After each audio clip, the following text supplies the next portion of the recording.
नमस्कार दोस्तों, स्वागत है आपका अपने यूट्यूब चैनल मगध गंदाजी में। जैसा कि आप जानते हैं, इस वर्ष बिहार में विधानसभा चुनाव होना है। तो इसके लिए निर्वाचन आयोग के मुख्य निर्वाचन आयोग chief election commissioner Anil Arora के द्वारा 25 सितंबर को प्रेस कॉन्फ्रेंस किया गया, जिसमें कि बिहार के में चुनावों की तारीखों का ऐलान किया गया।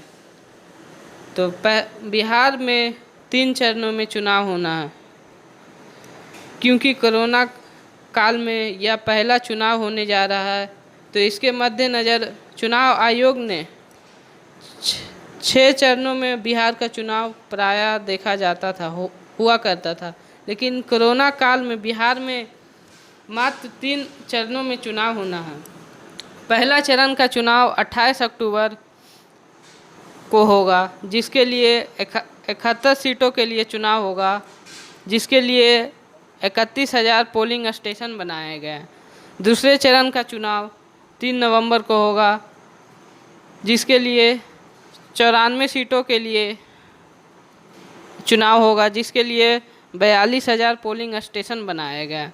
और तीसरे चरण का चुनाव 7 नवंबर को होगा, 78 सीटों के लिए, जिसके लिए 33,500 मतदान केंद्र बनाए गए हैं। अब हम देखते हैं कि पहले चरण के चुनाव के लिए अधिसूचना का तिथि 1 अक्टूबर है, दूसरे चरण के लिए 9 अक्टूबर और तीसरे चरण के लिए 13 अक्टूबर। नामांकन का तिथि पहले चरण के लिए 8 अक्टूबर, दूसरे चरण के लिए 16 अक्टूबर और तीसरे चरण के लिए 20 अक्टूबर। स्क्रूटनी का तिथि पहले चरण के लिए 9 अक्टूबर, दूसरे चरण के लिए 17 अक्टूबर, तीसरे चरण के लिए 21 अक्टूबर।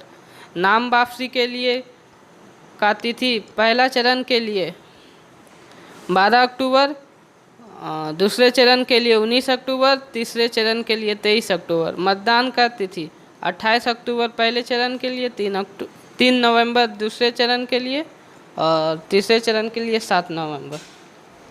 अब हम देखते हैं कि बिहार में जो चुनाव होना है 243 सीटों पे।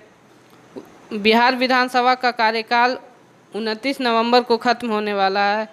इसके मद्देनज़र कोरोना काल में जो चुनाव होने जा रहा है, उसके मद्देनज़र चुनाव आयोग ने तैयारी पूरा कर लिया है। PPE kit 6 lakh, mask 46 lakh, sanitiser 7 lakh और फेस शील्ड 6 लाख।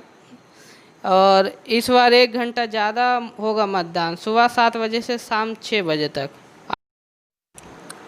इस बार नॉमिनेशन ऑनलाइन, नामांकन ऑनलाइन भी किया जा सकता है। हाथ मिलाने की इजाज़त नहीं, डिजिटल तरीके से चुनाव प्रचार ही करना होगा।